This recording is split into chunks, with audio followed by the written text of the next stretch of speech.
I'm Sasha Stefanovic from Purdue men's basketball, and you're watching Brags in the Stands.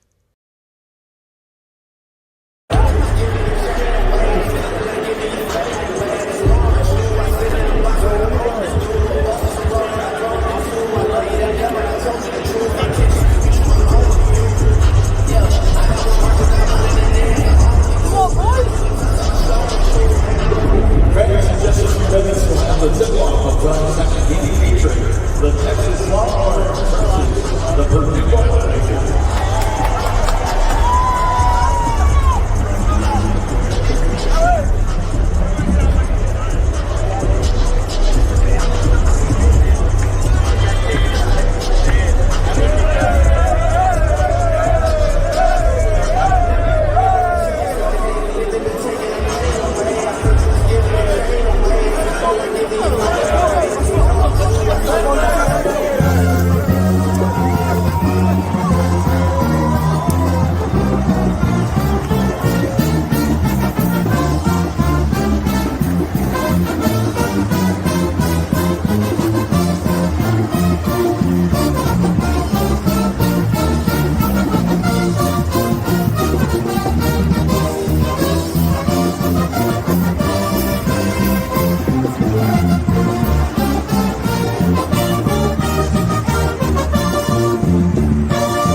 What a beautiful thing.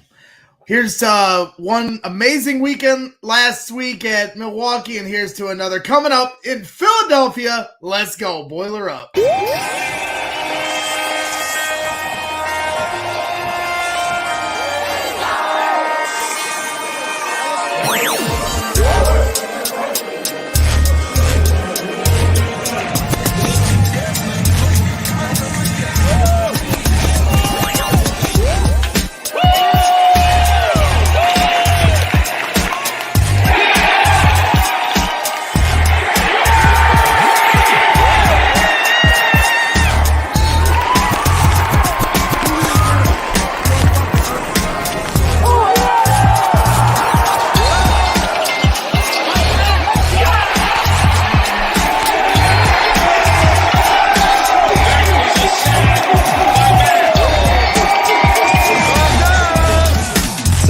The Bears, they started this new tradition last year where they celebrate their wins the correct way. Bottle and Sylvie, ESPN 1000, don't miss it.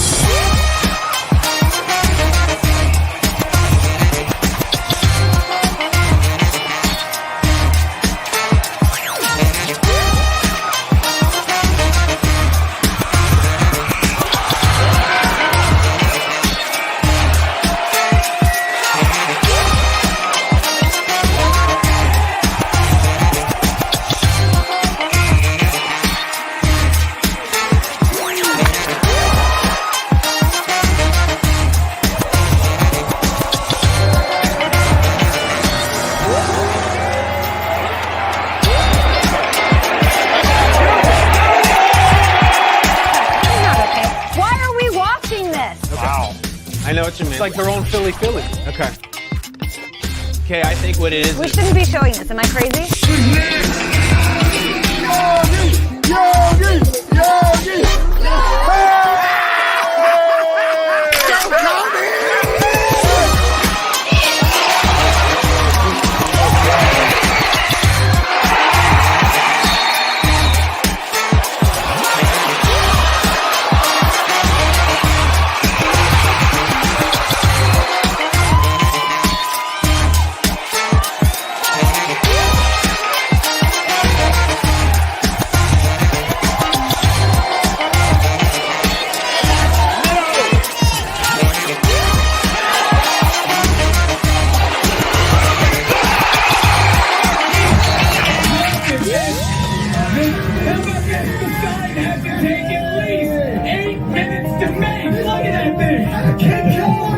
What a great sign that is. What have I told you? 17 minutes of rain would wash away 108 years of drought.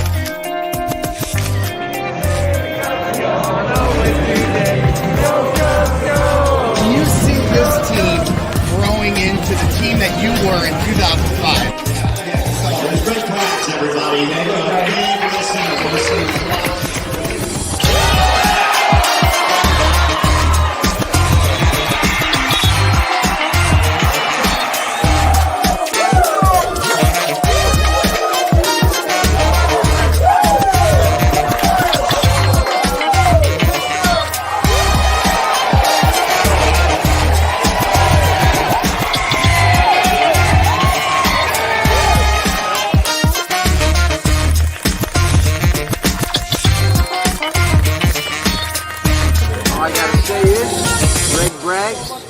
You are ridiculous.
And there it is, ladies and gentlemen, all the highlights from this weekend in Milwaukee at the Fiserv Arena, the home of the Milwaukee Bucks. Certainly a successful weekend for the Purdue Boilermakers and a lot of fun at that. I am your host, Gregory Braggs Jr., and my co-host alongside of me, as always, for our Purdue specials is Craig Bowers, founder of Boiler Diehards, a very popular Facebook group. If you haven't joined that group, make sure you get on in that. This is Braggs in the Stands, and this is our Sweet 16 edition. We made it to the second weekend for some Purdue breakdown, and I couldn't be more excited to talk some Purdue basketball here today with you, Craig. How you doing? I've been better, but I'm hanging in there and we're clicking along. So I apologize for all the scruff here. I've been laid up sick for a few days in a row, just feeling glad I felt good enough to go ahead and hop on with you, because I'm real excited about what just happened in terms of the first two rounds and what we got moving forward, looking towards we'll just say the Sweet 16 for now. We won't go any further than that looking ahead yet. So. Yeah, it's tough as a fan. That's what you do, is you look ahead. You look at the bracket the way it laid out, and it was hard not to when you were watching Kentucky and St. Peter's, who is the team that Purdue is now facing here in the Sweet 16, the Peacocks from the MAC. It was hard not to think about Purdue potentially playing St. Peter's when they took down Kentucky, arguably maybe the greatest upset in NCAA tournament history. Yes, UMBC took down the first ever 16 seed to take down number 1 Virginia. Virginia then goes on to win the national championship the next season, and certainly an epic proportional upset in its own right, being the first ever 16 seed. But when you consider, Virginia isn't the blue blood that Kentucky is. And St. Peter's has never won a tournament game up until that point. And when you consider the amount of money, I mean, I know people were comparing the finances. I guess UMBC had only spent 6 times as less as Kentucky. And with St. Peter's compared to Kentucky, it was 10 times more for Kentucky as far as financial output for the basketball team. You take all that into account, and you have to feel like that was the biggest upset in NCAA tournament history. And there's been some amazing upsets. And here it is. Now Purdue has to face the Cinderella team 90 minutes away from their home stadium at the, what do they call it? The Run and Gun Arena or something. I think it's a capacity of, I think they call it the Run and Gun Arena, full capacity of 3,200 fans. Wow. And, much different than what you see at Mackey or what you're going to see this weekend at the Wells Fargo Center in Philadelphia. And it's really exciting. I mean, like I said, it was hard in that moment when St. Peter's took down Kentucky. Like, dang, things are lining up for Purdue, but they have to take care of their own business. And now here it is again. Now you're looking at, consider this. The last time Purdue was in the Elite Eight, just a couple years ago, they had to play a 2 seed in Tennessee. Mm-hmm. And now this year they're playing a 15 seed, and it's only 2 years separating. Last time they went to the Elite Eight, they hadn't been to an Elite Eight since the year 2000. So there was 19 years of separation. Now all of a sudden it's 2 out of the last 3 seasons or whatever, 2 out of the last 4. I'm losing my numbers here because of the COVID year. But, it's just exciting. Like you were saying, Craig, there's just a lot to take in, and no, you don't want to look ahead, but it's just, history could be made for the Purdue Boilermakers this weekend, and it's impossible to get around that fact. Yeah, no doubt. And look, I'm not buying into the narrative that that's the biggest upset of all time. But before UMBC took down Virginia, it was always a 16 is never going to take down a 1. It's never happened, And now that the next thing's happened, we want to make that the biggest story right now. To me, that 16 over the 1 is still the biggest upset in history. Personally, the way I look at it, that had never, ever been done, regardless of anything else beyond that. So I don't want to give I give St. Peter's a lot of credit, but I don't want to add a narrative that's any further than what it actually is. We've seen 15s take down 2s before. We've seen them get to this point before. I'm happy for them, great for them, but I'm not going to give them some Cinderella tag beyond what's really there.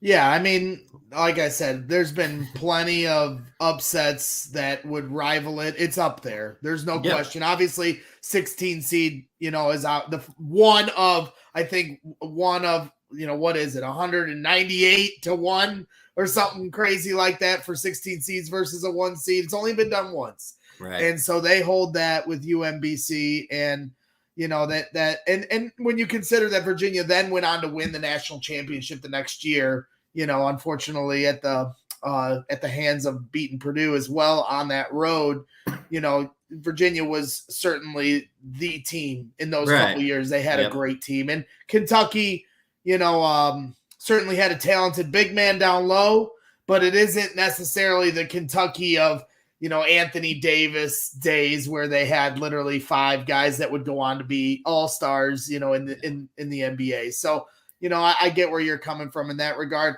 We do have another guest joining us before we bring on our big guest of the night. And he's our guy, Dave Kovich. I don't see his picture. Maybe I brought him on too early. He's got a cool picture of Ryan Cline up. He pulled himself back. I don't know how he even did that. I think he's turned on his camera. I think he's trying to do a green screen. So I'm wondering what Dave's thinking, that you just kind of called him a small guest because you were like, I'm going to bring on the other guest before our big guest. Oh, well, yeah, I guess I should say, how should I phrase it? Stand in, a guest co-host. There you go. You're our permanent co-host for our Purdue shows. He heard that and he disappeared back off camera, Greg. He disappeared. And then a guy that did appear needs no introduction. Obviously, the big guest of the day. And we have an intro video to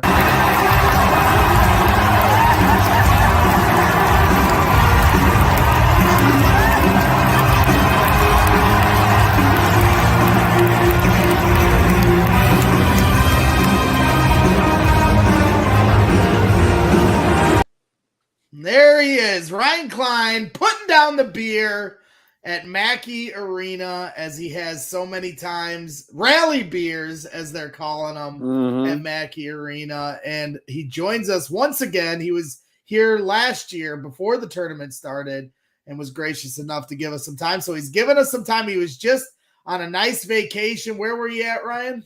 I was in the Dominican with my older brother. He won a trip for hitting a sales goal. So his wife was 8 months pregnant. So I was the backup, which was great. Oh, lucky you. Lucky you indeed. Now we do have another co-host coming on, our guy, Dave Kovich from ISC Purdue. Can you hear us, Dave? I can hear you. We are having some technical difficulties from Casa de la Kovich. Your picture isn't coming up. So yeah, I'm gonna go with the GOAT of all Purdue Sweet 16 pictures. I'll be disconnecting and reconnecting, and we'll move it on from there. Yeah, all right. I'll put you backstage. Go ahead and do your thing, and then we'll bring you back on once you get your picture up, or however you want to do it. Dave wanted to bring on the gang to talk a little Sweet 16 Boilermaker basketball, because who better to bring on than you, Ryan? I mean, you are the Sweet 16 legend. I mean, it isn't just that lives in Purdue lore. It's something that it will forever live in March Madness lore. I'm from the region, and growing up, I think I saw the Bryce Drew shot from Valparaiso 9 million times. And you're now a part of that history, like I said, not just Purdue, but for college basketball and what the March Madness is all about. It's all about the moments, and the moment came to your feet and you were ready for it. How does it feel to be a part of that and every year relive it in a different way? It's funny. I've actually never thought about it that way until you really said it. I mean, it's something that's so cool because you're exactly right. Like, you get to relive, it felt like it was 10 years ago, it was 3 years ago. And every single time that this time of the year comes up, these videos come back out and there's even, there's still a lot of supporters for me, and everyone's, saying that it was impacted them in a big way. My favorite thing also about that was that I had people come up to me and say they remember where they were at the time of that game, which is really cool. Like they got to live, in that moment, and I got to share that moment with my, family and friends that were in the stands. So it's so special, and you're exactly right. We get to relive it every year, and it's very, very cool for sure. Well, there's one of the shots taken by Dave Kovich from ISC Purdue, Indiana sports coverage. He's been covering Purdue sports for a long time, and he was down there in Louisville for the Madness and for your moment, and caught a lot of special, shots, including this one. And yeah, it was literally just on the Big Ten Network 2 hours ago. And my wife and I were watching it, and you kind of, your head's spinning when a game's going on. You forget that you guys were up 18, and then they retake the lead, and you're just nailing them like down the well. Yep. And it just, the way it all unfolded, and it just puts, chills down my spine when I watch it. Cause yeah, it's the same thing. I remember where I was. Unfortunately, I wasn't there. One of the biggest mistakes of my life was planning a Florida trip that week. Shame on me. I didn't make that mistake. Thing. Yeah, it wasn't terrible, but it's not like me to not think ahead in those regards. And I wasn't there, and I wish I was, because those are the moments I live for. That's what this show's all about. You know, the brags in the stands, fans in the stands. I love going to the games for those moments, and you certainly brought one for Boilermaker Nation. To get into this, and then I'll let Craig take it from here. What are your thoughts with this year's team? You've been to a lot of the home games. You went to the Big Ten tournament. I'm not going to blame you for them losing in the Big Ten championship because you weren't there. I didn't see you, so I'm not going to blame you. I'm just going to point out that you went to the other games and they won, and then you didn't go to the last. You stood me up at the altar. No, you're right. Now I do have a good excuse. I had to take the old man to the airport. All right. Because there we were on Saturday, living it up, Purdue, Michigan. There's your buddy in the background, Daniel, photo bombing. Having a great time. Having a great time. And, it's always funny sitting there. I've had the honor of sitting next to you for a couple NCAA games, Big Ten tournament, and then the March Madness tournament against North Texas. And you're locked into the gambling scene. So I always enjoy watching you freak out when Travion missed the dunk, the breakaway dunk. He cost you a few bones, but that's okay. It happens. I do like to toss a little bit of cash on my team, which is, I think that's fair nowadays. You get all these commercials and advertisements nowadays, and that's just kind of how it is. But just going to the games this year has been so much fun. Obviously it's been so tough because of COVID. I haven't been able to go. So being able to go to, 4, 5, 6 home games this year has just been, so special. And obviously, I got a little reputation for chugging the beers, on there and kind of getting the team going. And it's so funny. The last game that me and my brother and I went to, I think you saw him. You saw him next to me during that game.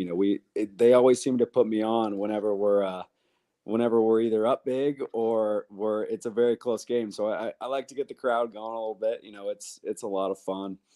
And they still keep giving me tickets. So hopefully I feel like I might influence the students in the crowd a little bit. So they're keeping tally, and the Boilers are undefeated when you do chug a beer. I think we're 3-0. I think we're 3-0. I'm not going to take full credit, but I'll take a little bit of credit there. Go ahead, Craig. Did that happen organically the first time? Did you just happen to get caught on camera and run with it, or was that planned from the get-go? So it was kind of like the thing going on at the time. Like you saw Aaron Rodgers and. Not to compare myself to those guys. Obviously, those guys are, big time in their profession and in their professional sport. But it felt like it was right at the time, and I just kind of picked it up and ran with it, I guess. Gotcha. Beautiful thing. Hey, so regards to this team, and the absolute worst part about going to the Dominican was I couldn't get the games. So I couldn't get the first game, but I found out the next day that on my YouTube TV app, as long as I don't click on the actual game, I can just keep previewing it and keep reloading it. So I kept it on preview the entire time on the beach. And I'm literally refreshing the page, just like, all right, I have to do this. Like I can't miss this game. I'm not saying, Yale was someone to just skip over, but I had confidence in the guys that they were going to get that one done. And, obviously circumstance didn't let me watch the game, but I would thankfully found a way to watch that second game. And I'll be locked in for the next game against St. Peter's. We're focused on that game. So, I'm looking forward to it, and they're a really hot team. So it's going to be a lot of fun. Gotcha. Absolutely. Go ahead if you got a follow-up, Craig. Yeah, it's like we talked to Chris Kramer last week and going into the first round of games and whatnot. And he kind of talked about, how the team would prep going into that first weekend. Does anything change coming into the second weekend, or just business as usual all the way through? We had, and my teams, luckily got a couple chances at the second weekend. And I'd say it's a little different. I wouldn't say it's a lot different. Obviously you see that bracket shrink, and you get a little more excited, you get a more amped up. Sometimes you got to control that going into the game. You might have a little extra on your shot to start it off, or you kind of got those little pregame jitters. But you're doing it. You're doing it so much at this point, and I'm sure the guys like Sasha, Travion, the seniors, Jaden, who's a stud and has been doing it for 2 years now at the college level. It's just you're going out there and you're not even thinking. It's all instinctual, and you're just going out there and playing your game. Hopefully, just acting like it's open gym. Just go out there and showcase what you can do. All right. Yeah. What are your thoughts with St. Peter's? I mean, they're a relatively unknown team, first time ever winning, an NCAA tournament game, and it comes against Kentucky of all teams, and then they take down, Murray State in the second round. Both very competitive games. What are your thoughts with Purdue? Like I said, when you guys won in the Sweet 16, you had to beat the number 2 seed Tennessee in a battle in overtime, and not to think that I'm sure this one's going to be a battle too. If you get to the Sweet 16, there's a reason for it. But what are your thoughts with Purdue taking on the Cinderella story of this season in St. Peter's? Matt Painter as well as anyone. How much of an advantage is it to him that they're not necessarily sneaking up on Purdue like they did Kentucky? He'll be able to look at the film. What are your overall thoughts with Purdue going in against St. Peter's here on Friday night? Well, I think you put it perfectly. They're kind of the Cinderella story of the tournament, and that's kind of got to be in the back of your mind. Like this team's real. They're the hottest team, but they might not be the best team. I actually listened to an interview with the head coach of St. Peter's, and I guess like they're the least funded basketball team of most Division I's, and it's a really cool story that they're here, and obviously they're here for a reason. So they don't have a guy that's I think over like 6'7", 6'8". We just got to be able to play our game and stop their guards from doing what they're doing. Yeah, completely agree. Dave, if you're there, I see you've tried to switch here, efforting his camera as best he can. But if you have a question for Ryan, we can still hear you, bud. All right.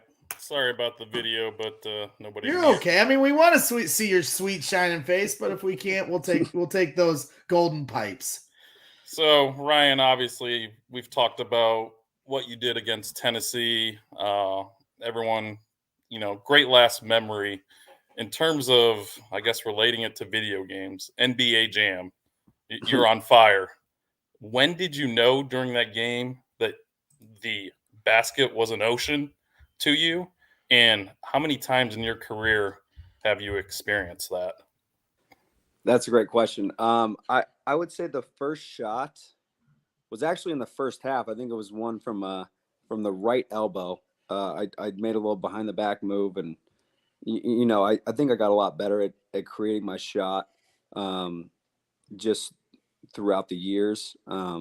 Obviously, my freshman through junior year, I was much more of a role player, and I think my last year it was really me and Carson, creating at the end of the shot clock and being able to play off the dribble. I think I really started to develop that pretty well, and I think it was that first pull up from the free throw line or elbow that I really started feeling pretty good. And we also had a couple of really good games at the beginning of the tournament. I shot pretty well, I think, against Villanova. And, just after that, me personally, I kind of just felt like it was me tossing the football in the ocean. You're exactly right. So, as regards to other games, I remember being at Minnesota where there was another instance of that. I just felt, after I knocked out my first two, it was just like, man, whenever you're touching the ball, whenever you get an inch of space, you're putting it up. And obviously, Carson's going to do his own thing. But, when I have my opportunities, I'm going to take them. Yeah, I mean, that's the old saying, shooters shoot, and following you guys that year, that was my first year as a season ticket holder. Obviously being friends with Sash, this is kind of how I've gotten into Boilermaker Nation, and I couldn't be more grateful for that because it's been a lot of fun. But, I kind of laughed that season because you guys went undefeated my first year as a season ticket holder at home. You guys didn't lose at home. Then you get to the Elite Eight, And Purdue fans, they're kind of fickle. They've been through a lot. And I was just kind of laughing through that season. Like, what's everybody crying about? This is great, and then I learned, with the tough ending to that year, like I said, I was in Florida. I didn't come out of my room the entire next day. I've never been more upset in my life and felt like just a knife through the heart. And I can understand how it meant for you guys. I hear you on that. Trust me. Yeah, but at the same, there are many things during that game I wish I could take back. I'm sure a lot of Purdue fans do. But man, it was a heck of a run, and I had so much fun just embracing it with my teammates. Man, that's the one thing I miss the most is just being in that locker room. And I know a lot of guys say that, but it was so much fun just being with those guys and being able to see what they're doing now. Travion, Sasha, Eric Hunter. It's so special to I'm not into like texting them or I kind of let them do their own thing. I'll text them every once in a while, but it's just so fun to watch them and see how they developed exactly like I did from role players to starters and stars. It's a lot of fun as a fan and as an alumni, and it means a lot to be a part of the Purdue basketball program. And I'm hoping for the best for Coach Pate because he deserves it. And the people that say, they're judging. They're judging all of what he does in March. They're insane. It's unbelievable. He's won, just numerous Big Ten titles, and he's an amazing winning coach. So he deserves to be on this run, and I hope for the best for him and his team. Yeah, I completely agree. I'm just seeing Matt up close here these 5 years. I don't think there's a better coach in the country. I defy any of these top line coaches to take the ranked, prospects or recruits coming out of high school and turning them into what they are. If they win one more game, they tie you guys for the most wins ever for a single season in Purdue's men's basketball program history. A lot of history at stake. They also were the first team to ever get to the number 1 ranking in the nation, which certainly put a big target on their back. And since you talked about, how proud you are of watching this team kind of come into their own, I've asked every player that's come on. We've had, Rafael Davis, we've had Chris Kramer, we've had Robbie Hummel, Isaac Haas, Bobby Riddell's been on more than a few times here on this show. He's a good friend of the show. And I've asked every single one of them the same thing. So I'll ask you the same thing too, not to be redundant, but for me, the thing that stuck out the most going to all these games this year, and I tried to go to as many as I could, home and road. The thing that stood out to me the most was when Purdue lost, you had these teams, 4 out of the 5 road losses, the team stormed the court. The fans stormed the court. And did you ever think there would ever come a time that Purdue would become that team, to have blue bloods like Michigan and Wisconsin and, to storm the court like that? How does that give you any sense of pride to know that Purdue, IU looks down on Purdue fans for all these years, and now they beat them one time in a regular season game, and they're storming the court like they won the Super Bowl. Yeah, it hurts at the moment as a Purdue fan, but then when you take a step back and realize what they're doing out there, to me, it's a huge sign of respect. How does it make you feel as someone that is a part of building this foundation and turning Purdue into what it is today? No, I mean, just the way you asked me that, like I have chills. I think you hit the nail on the head, seriously. And I know a guy like Rafael Davis can really talk about it because he was really, he was really at the foundation of it. I think, he went through those first couple of years where it was rough, and then PJ and that class get here. There he is. There he is. PJ, Dakota, Isaac and Vince all come in, and that recruiting class was the best recruiting class they had in a long, long time. So since Rafael has kind of established that culture, he was kind of the one that really set the tone. We've kind of just taken and ran. I mean we know how good of a coach Matt Painter is. Everybody trusted him. Whether that was with just telling them about anything in their life or obviously regarding basketball, he was a guy that all of us could trust. He obviously knows the game more than I think any college coach in the entire country. So as long as we were falling behind him, I always knew we were going to be fine. I always knew I was going to be fine personally and on the court. So he was the guy that kind of spearheaded the whole thing, obviously. But it does mean a lot, and I do take a lot of pride in being a Purdue basketball alum, and it is because we have gotten so good. I mean, it's fun to watch as a fan. Like it's a lot of fun. And you're exactly right. Like these, it's always about IU, like these big, like Kentucky. Everybody was talking about Purdue this year. You couldn't talk about the top teams in the country without talking about Purdue with, those two big guys inside and just the shooters all around Jaden Ivey, Eric Hunter being able to lock down their best player. It's so hard to guard. And it's just, as long as we play our game, I'm going to have so much more fun watching them for 4 more games. It's going to be so much fun.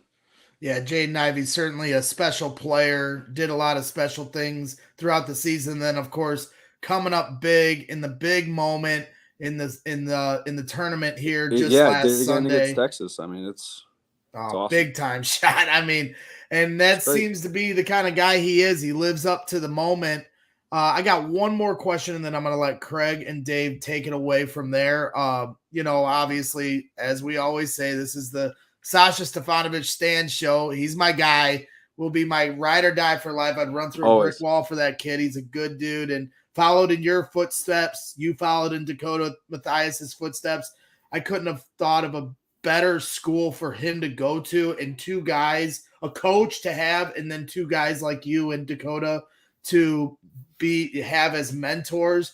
Topher, in the chat, another guy that's big at Boiler Diehards Facebook group, he wants to know, any advice for Sasha to get out of his slump. I mean, it's no secret that he's having a little trouble shooting here these first couple tournament games. And then, of course, in the Big Ten tournament, he struggled as well. He plays your role, and I think everyone's waiting for him to have his Ryan Cline moment. I know I am, and personally, I think it could happen because he's that type of guy. That's how he's gotten to this point. But what advice would you give for him, heading into Friday with everything he's gone through in his career at Purdue, and then specifically here these last couple weeks? I mean, really, the only advice I have to him is honestly keep doing what you're doing. He's not taking bad shots. He's not missing them by much. He needs to see one go in, and he'll be totally fine. Don't force anything. Just keep playing your game, and if once he sees the first one go down, it's over. Yeah, I completely agree. I mean, I think people, have very high expectations, and that just goes to show you kind of where the program is at, and to your point, about your team that made it to the Elite Eight. It was you and Carson, hitting threes at the end of the shot clock that really carried you guys that whole year. This team is winning without that. They're winning by getting the easier points down low. And, obviously what you guys did, you made it look easy, but it's certainly tough to continue to hit threes at that stretch. I mean, 40% is 40%. You're going to hit 4 out of 10, but Zach Edey down low hitting 70% field goals, in some games it feels like it's more automatic. You're exactly right. And you see these teams that are losing, they're shooting 2 for 12 from 3, and they're shooting, 3 for 2 for 12, 2 for 19, like 1 for 18. Wisconsin and Illinois fell victim to that. Wisconsin played, well, whoever did, they play Iowa State, right? Yep. Yeah, they played Iowa State, and they weren't knocking down threes. There was another team who just didn't shoot well. I think it was UConn early on. It's just, if you don't stick to what you know, because you're not shooting well, we are so good when we get the ball in the post. We will, if we throw the ball in the post, we'll score 70% of our play. That's just what I think. At least I guarantee you, 95% of the time we get in the post, we'll get a good shot. As long as we don't force anything out of the post, and as long as we just stick to what we know in the post, make the easy play. I mean, man, we're crazy not to go inside 70% of the time. If not, we're taking an early ball screen and we're making something happen there, something easy. I mean, these guys are so big and so skilled that they're either going to score the ball, they're going to get fouled, or they're going to make the right play. And that's what Paint does at the end of games when we need a bucket. Is he goes inside because he trusts those guys to either score or make the right play. It's just I understand that we're not shooting great from three, but we're still winning these games because we're getting the ball inside, we're getting easy buckets, and we're making the free throw basket line. open threes. I mean, yeah, it was unbelievable. Those Shot 80 free throws in the first 2 tournament games. Nobody can ref a Zach Edey. It's impossible. It is impossible. There are previous games that I won't talk about later on in the Big Ten season that I was just sick because you can't ref a guy that's that big. It's impossible. Yeah, he's a complete monster. And he's incredible. Yeah, in regards to Sasha, yeah, obviously everybody wants to see him knock down threes like he did at Illinois, hitting 22 points in double overtime. And that's the kind of clutch performance they're looking for. But I got to credit Sasha. He just needs to keep shooting the ball. Just keep shooting the ball. He'll see one go in. That's the only advice. And it's about contributing in other ways too. He spaces 100%. The floor. He gets it into the post. He does a lot of good defense. And Ethan Moore's been playing. Oh my God. My gosh. We can absolutely get into Ethan Moore. And I'm going to let these guys take it away because I can talk all day about my guy. Dave, since we got you back on camera now, I'll let you fire away with the next question, and then we'll throw it to Craig. Since we're on the topic of shooting, the NCAA venues, Purdue went up to Milwaukee, Fiserv, and then you during your career were able to experience both first and second weekends. How important are those early shoot-arounds for adjusting to the new stadium or arena if you've never been there? And then also, did you have to play with any, I guess it'd be different orange-colored basketballs with what some of the players are dealing with? Having a close-up seat for the Sunday night game, that ball does seem to stick on the rim, and it does seem a little different. Did you have to ever experience a different ball? Well, yeah. I mean, like you always got to adjust to the balls wherever you go. I mean, if you're playing, an Under Armour team, you're playing with a Nike ball. It is different. Like you do have to adjust to it, and that shoot around does mean a lot because you're adjusting to the background of the stadium that you're at, and you're adjusting to the ball that you're getting. I wouldn't say neither of those balls, whether it be the Under Armour, the Adidas, or the Nike. Those were all pretty close compared to like an NBA ball, like a Spalding ball. I always thought that was like you would really have to get used to a ball like that. But when you're doing the brand balls, the Nike, the Under Armour, etc., you get used to it pretty quick. But you do definitely, especially at like a Maryland, you're playing with the backdrop of those students in the background. Whether it be the 4 hour before the game shoot around or the 1 hour before the game shoot around, you'd have to acclimate to that. I totally agree with that. Yeah. And something that, was being said throughout the family section, the last couple games seems like the team prefers to be the first team to play in these tournament games because then you get your normal warm-up routine like you would at Mackey where you go out for early warm-ups an hour before, come back out with 30 minutes to play for your secondary, almost game time warm-ups, and then you go back into the locker room and come out with 2 minutes to play, as opposed to being the second team in a tournament game that has to wait for the first game to end, and then you get 25 minutes to get all that warm-up that you normally get done in an hour and a half sometimes. So Purdue being the first game in Philly against St. Peter's on Friday night seems to be a good advantage for the team in that regard for warm-ups. Craig, what do you got for our guy Ryan? I agree. Yeah, you'd kind of alluded to the fact of like Vince's year and Dakota's year in terms of recruiting class for Paint being a kind of a big class for him that he brought in and one of the higher ranked group of kids he brought in. I've always kind of contended that I thought, we've seen Painter adapt the offense multiple times when he had Haas, and then kind of that offense adapted when you and Carson doing everything from outside, and he's been able to shift and change that. But I've always kind of contended that year where it was primarily about you and Carson bombing away from outside and elite guard play, I feel like we saw an effect on recruiting going forward from that. All of a sudden, we were getting higher ranked guards committing to Purdue and that type of stuff. Do you own a little bit of that? You and Carson, do you guys think you had an impact on the type of guards that got attracted to come to Purdue going forward? I haven't thought about it in that way, but especially when I was coming in, Purdue was considered. If you're a big man and you go to Purdue, you're going to get a lot of touches. You're going to score a lot of points, get a lot of rebounds. The offense is going to be run through you. But I guess now that I think about it, you kind of get that collaboration now at this point of big guys and guards that are coming in. I mean, this class next year that I've heard and seen a little bit of is supposed to be pretty good as well. You get the Mr. Basketball in Tennessee and Ethan Morton. You got these younger guys coming in that can see, hopefully, from, I guess you're right now that I think about it, when me and Carson played, that you're going to make a big impact when you come to the school, and as long as you're like I keep preaching over and over again, as long as you keep doing what Matt Painter is telling you to do, then man, you're going to get your touches, you're going to get your opportunities, and as long as you work and you're good and talented enough, then you're gonna succeed.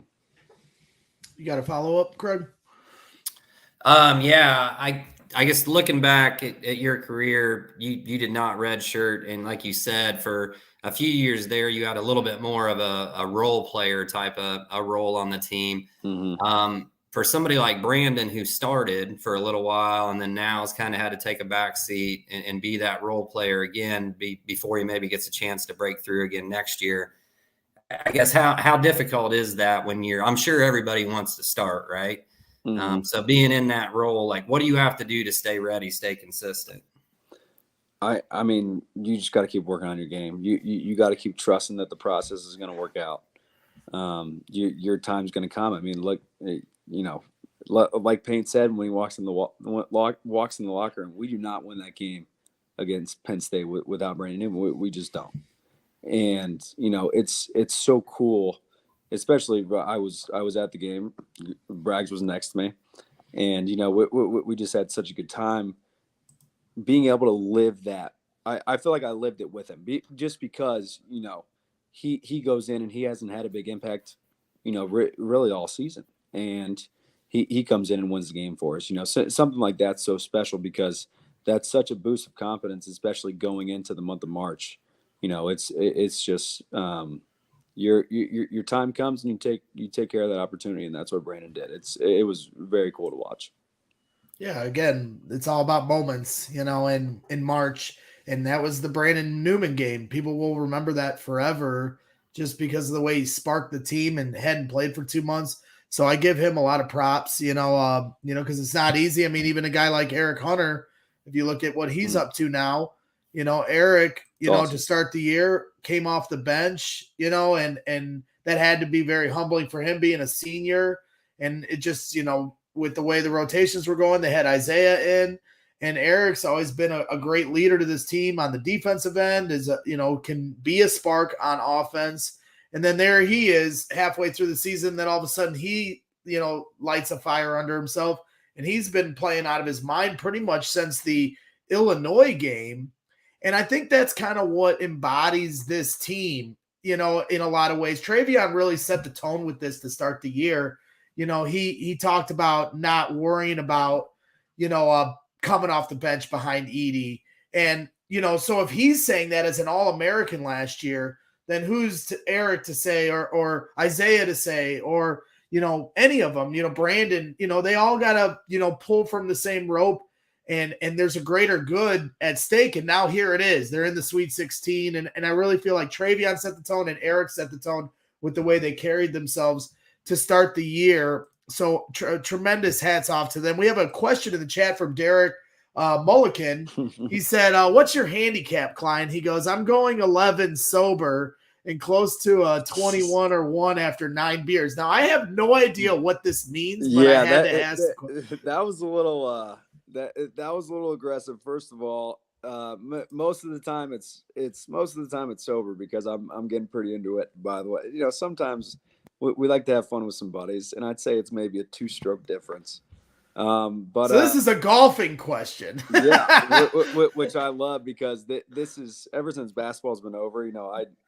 I hurt my back about halfway through my junior year, and that was kind of the reason why I didn't keep going on to play, was because I didn't think my body could hold up for much more than maybe 2 or 3 more years. So, and I'm working for Stryker now. I got a great gig going, but golf is my new passion now. So, my dad kind of set the precedent. He's a member of Cricket Stick. I'm now on the waiting list there. So, it's been my new passion, my new competitive drive, and I've gotten so much better in the last 2 years. So that's kind of been my new thing going forward. This must be a pretty elite country club here. The great Ryan Cline can't get a spot at the table. You got to work your way up just like everybody else. Huh? I had to know a couple people. I had to know a couple people to get my name on the list. That's pretty funny. Well, I'm sure they'll get you in here soon enough. Dave, what else do you got for Ryan? All right, last question regarding, you just missed out on the student athletes being able to take advantage of the nil rights. So I guess, what are your thoughts overall on what some of our current players are doing? I'm driving down US 30 on Sunday, heading up to Milwaukee. Oh, there's Sasha on a billboard, being a sponsor for one of his ads.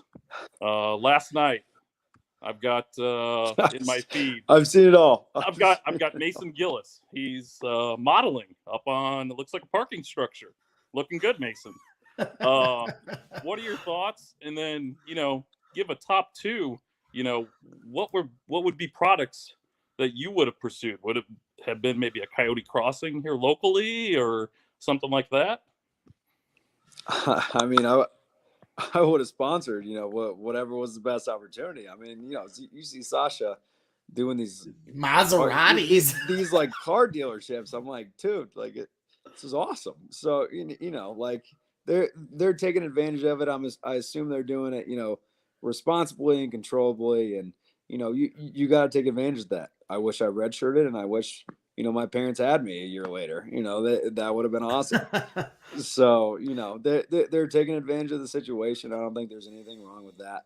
And in my opinion, as long as it doesn't get in the way with what you're trying to do and what you're trying to accomplish, then, what's the hurt of it? I mean, these guys are, it's a grind to play college basketball, to go to school. And I just missed the boat, and honestly, I'm pissed. Yeah, I mean, even here at Braxton Stands, I mean, you can't see it on the camera as much, but we got the Serbian sniper apparel for my guy Sasha.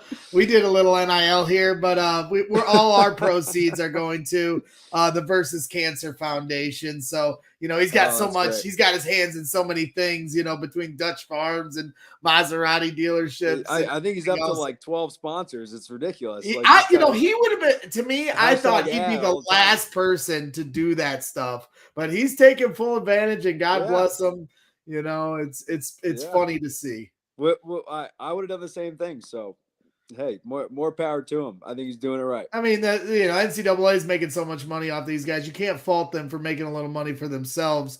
You mentioned you wish you had redshirted. You see how that worked out for Sasha, how that is potentially going to work out for Brandon Newman, and Trey Kaufman-Renn just redshirted. You think about the caliber, the quality of players that Matt Painter is convincing to stay at Purdue and redshirt for the better good of the Purdue men's basketball program.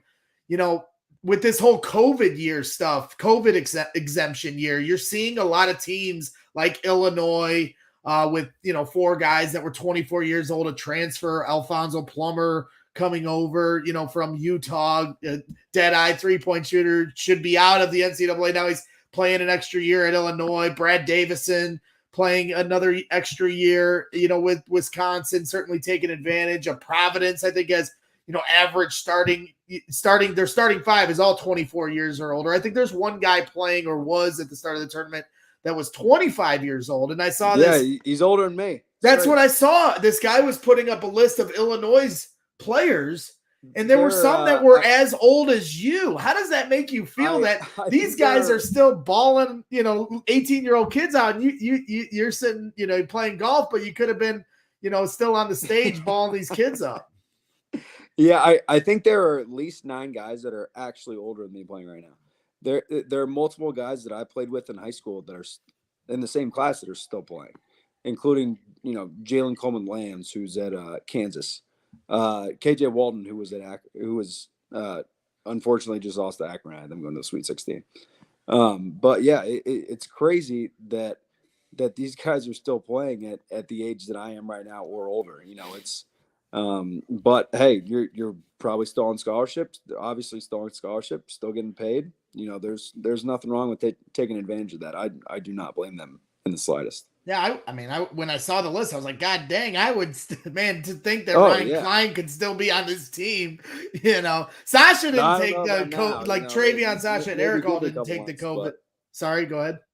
No, you're good. I was like, I don't know about now. Maybe give me a couple months. I've just been playing golf, but besides that, I think my time was up. Yeah, like the seniors this year, none of them took the COVID exemption year, and it was like, I respect it to a degree. They got bigger goals, in mind. But at the same time, I wouldn't have been complaining.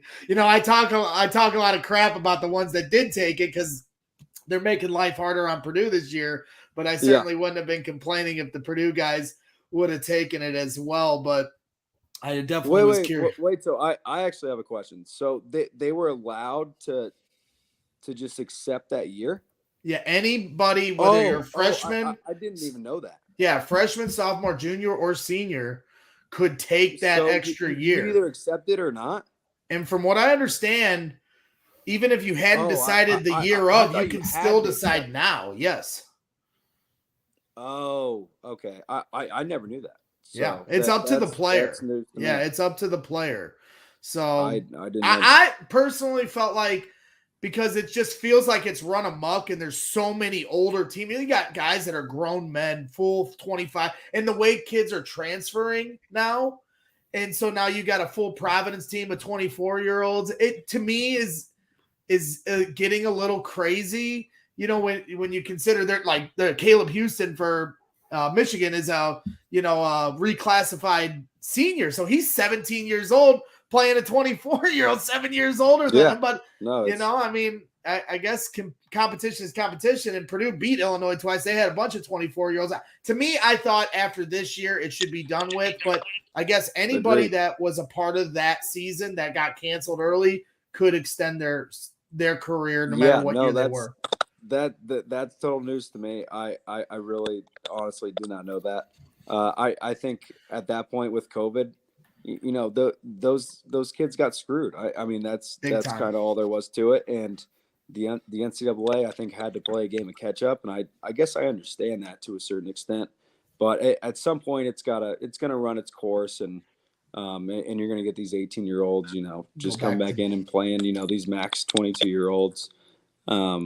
But yeah, in regards to like all these 24-year-olds on one team, I mean, this transfer portal is like NBA free agency now. Like they can just do whatever they want, and it's kind of bizarre that you can just get up and leave from a team compared to when I was in school just a couple of years ago. You'd be a little intimidated to go to the transfer portal just because there's a 95% chance you're not going to do as well as where you were last. So right. It's pretty crazy to see, these kids just be able to hop from team to team. I don't like it personally. I like to take pride. I obviously went to Purdue. I take so much pride in, being a part of the Purdue men's basketball team. So I think everybody should experience that. That's just my opinion. Yeah, I agree. Remember, from an age standpoint, it will eventually run its course at every college campus except for one, Provo, Utah. BYU will always be old. That's true. Yeah, that's true. They'll always have some old guys on the team. Craig, what else you got? A couple. We'll just wrap it up here with a couple more. What else you got for Ryan before we cut him loose? Yeah, I guess I got two real quick. One, I need you to kind of end a debate that pops up constantly on Boiler Diehards, and I chuckle about it a little bit. But I'm going to ask you to put yourself in Jaden Ivey's shoes. You're being talked about as a top 5 pick everywhere, top 3 pick by a lot of different places, potential to earn $7.5 million a year. Is there any way you pass that up and come back another year?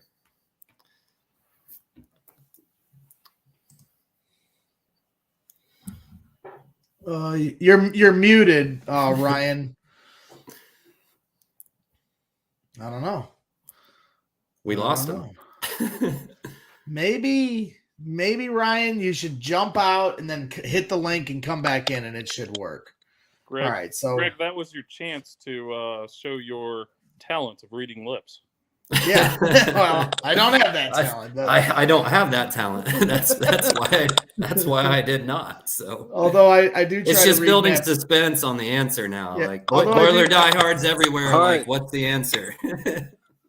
All right, that was pretty quick. Sorry, what you said. So you were telling me to basically put myself in Ivy's shoes. Should he come back or should he not? Right.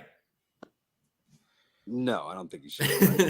I just don't. I mean, he's going to be a top 5 pick. I don't think there's even a question about it. I don't understand why you wouldn't take him top 3. You know, I think maybe Jabari Smith is another good one. I mean, I think he's, you know, has Kevin Durant potential. But you look at a guy like John Moran. I think that's exactly what Jaden Ivey looks like. I mean, the guy just glides on the court. He's improved his shooting so much from last year to this year. I think that is just I can't believe the jump that he's made shooting the basketball from his freshman to sophomore year. Excuse me. And you know, it's just he's impossible to guard in the open court. And the guy's going to go on and make, in my opinion, a couple $100 million in the NBA. Yeah. And arguably his game translates to the NBA even better with more spacing and all of that as well. 100%.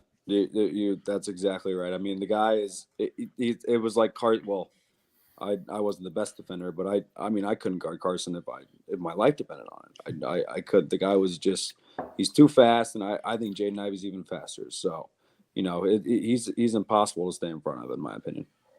Okay.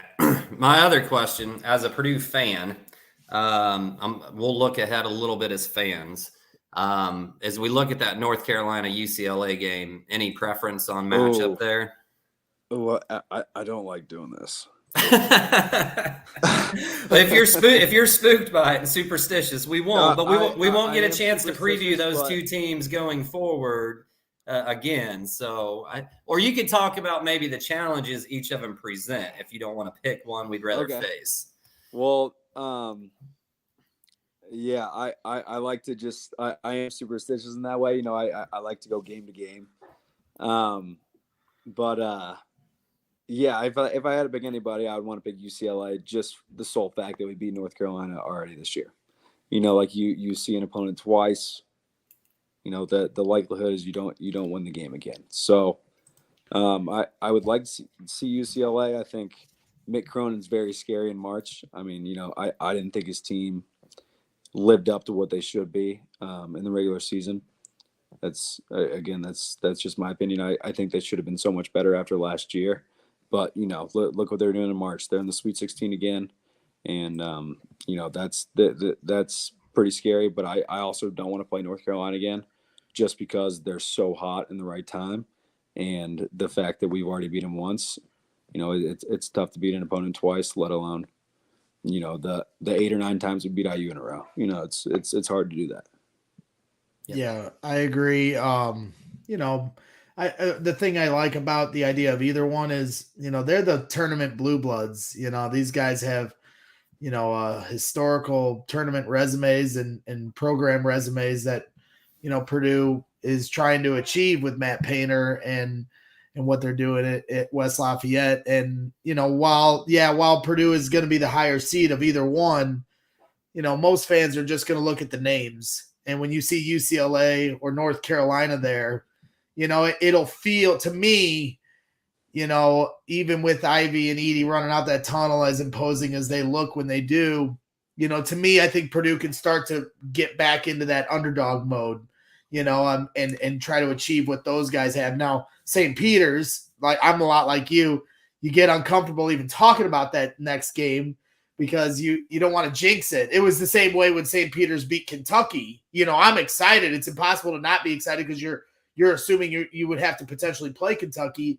But then you're like, if I start thinking this too much, they're not even going to get to that point anyway. Well, they did, so, at the end of the day, all our superstitions, only go so far. But I'm not superstitious. I'm just a little stitious, as they would say. But, I kind of joked with Caleb first after the game. I was like, well, you'll have all of America rooting against you on Friday. No pressure, and, being 90 minutes away from somebody in the chat said it's called the Run Baby Run Arena, where they play a capacity of 3,200, fans. It's going to be much different, but I imagine every alum that's ever went to St. Peter's will try to be at that game.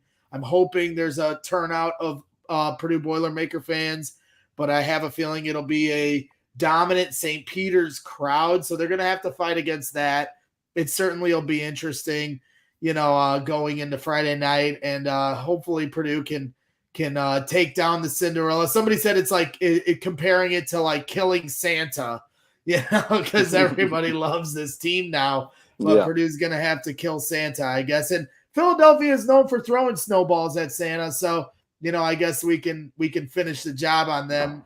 Any final thoughts, Ryan, heading into Friday against St. Peter's and this Purdue team overall?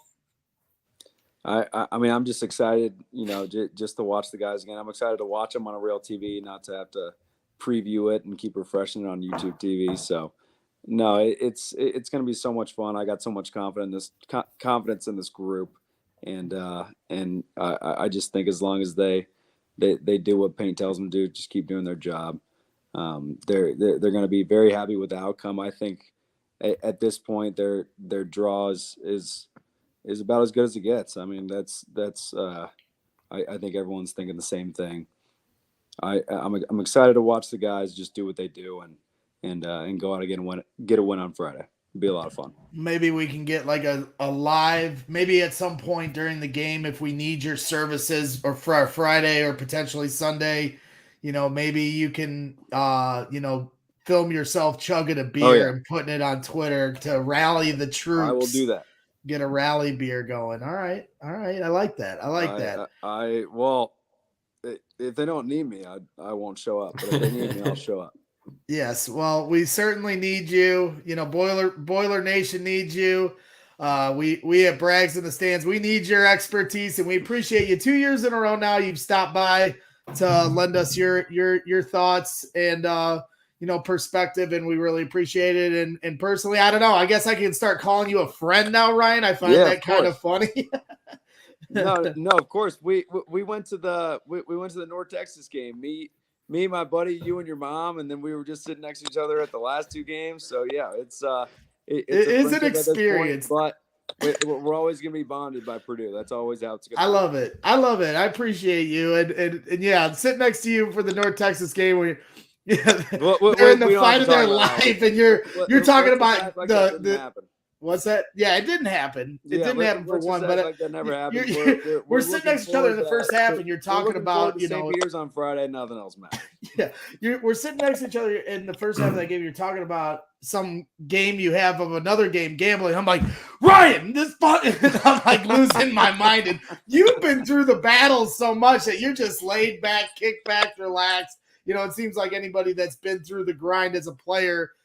For fans, we just let it overtake us with this, waves of emotion. I think when Jaden knocked down that final three to put him up 6 at the end, I about started crying. It was the biggest shot of his. I mean, it's the biggest shot of his career. It always will be. Well, I'm normally the video guy, but I couldn't. I was so fearful of them coming back in that moment, up 10 with 2 minutes to go, and then a lane violation and take away a point. I was like.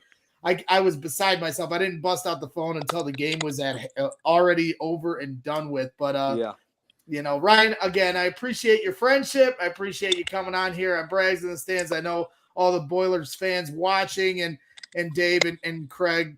Certainly, we all appreciate you very much here. Cheers to that. Cheers to that. Here's to Thanks, another Cheers. great Boilermaker weekend. We'll cut you loose and catch you next time. Awesome. Thanks for having me, Greg. Always appreciate your friendship. And thanks, guys. Appreciate the questions. Let's go get another one on Friday. You. Yes, sir. Thank you. Boiler up. That is Boiler up. Ryan Cline, another all-time great Purdue Boilermaker coming on to Brags in the Stands this season. We've had quite a few, Craig, and it's been a lot of fun having these guys. And, Jim, you're more than welcome. We're going to continue to do coverage here on this show and talk Boilermaker basketball. And hopefully we have another big show next week, as if Purdue can continue this journey and do things that Purdue has never done before, or at least in the last 40 years, and potentially do things that they haven't done in a very, very long time. So, now we're, it's then there were three, as they said. Dave, what are your thoughts personally about going into this weekend at Philly? You were at Milwaukee covering the game for ISC Purdue, doing your thing, taking pictures, all the great pictures you take and everything else you do. What are your overall thoughts heading into Philadelphia now? Well, my overall thoughts and news for the video cast here is one, Greg Braggs Jr. himself will be covering at Philadelphia under the Indiana Sports Coverage umbrella. So looking forward to, Greg, your coverage. We're going to get some behind-the-scenes videos, maybe some tunnel shots, and, bring in some of that emotion from the press conference and whatnot. But thank you, Greg, for helping us out due to travel restrictions. We're not able to do that ourselves right now, but thanks for that. I'm looking at a very positive weekend for Boilermaker Nation, and I'll just leave it at that. Yeah, no, I appreciate you very much. We talked a little bit about doing some things here in the last few years, and for you to consider me to do some coverage and represent you guys and your brand in Philadelphia certainly means a lot. I'm very humbled by that. Nervous. I was even nervous about accepting the offer just because I wanted to be able to live up to whatever you guys want from me. But at the same time, an opportunity like that is once in a lifetime. And, I've been doing a lot of coverage with a lot of different sports here over the last few years. And it's all kind of come full circle for me personally because, the light bulb kind of went off. I've always been a guy that tried to capture an individual moment in the stands, whether I was at a Cubs game or a Bears game, Bulls game, wherever I was at. And as phones started to, become more video capable than what they were 10 years ago, I started to really do different things. And it really did start with Crown Point High School and following the Crown Point Bulldogs with my good buddy Andrew Kennelly, who was the center of the team for Sasha Stefanovic that he played on. These guys played AAU together for their entire lives since they were little kids. And to think that, that's where it kind of started for me was like, I'm doing and putting this on Twitter for parents and friends that aren't at the game and even the players themselves that get to go back and see it and seeing the reaction from it. I realized, I think this is really something that I could do. It's something I've always done and just showed my wife and she could care less. I'm like, look at this awesome shot. Look at this touchdown. And she's like, I really don't care, Greg. But then I started sharing it on Twitter and Instagram. And I realized there's so many people out there that do appreciate what I do in the stands, so to speak. And now all these years later to be able to say that I'm going to be covering a NCAA tournament, Sweet 16, potentially Elite Eight game with my good friend playing for that team, that it honestly, there are no words to describe how appreciative I am of that. So, I'm going to try to do my best for you guys. Certainly it's all I've been thinking about all week.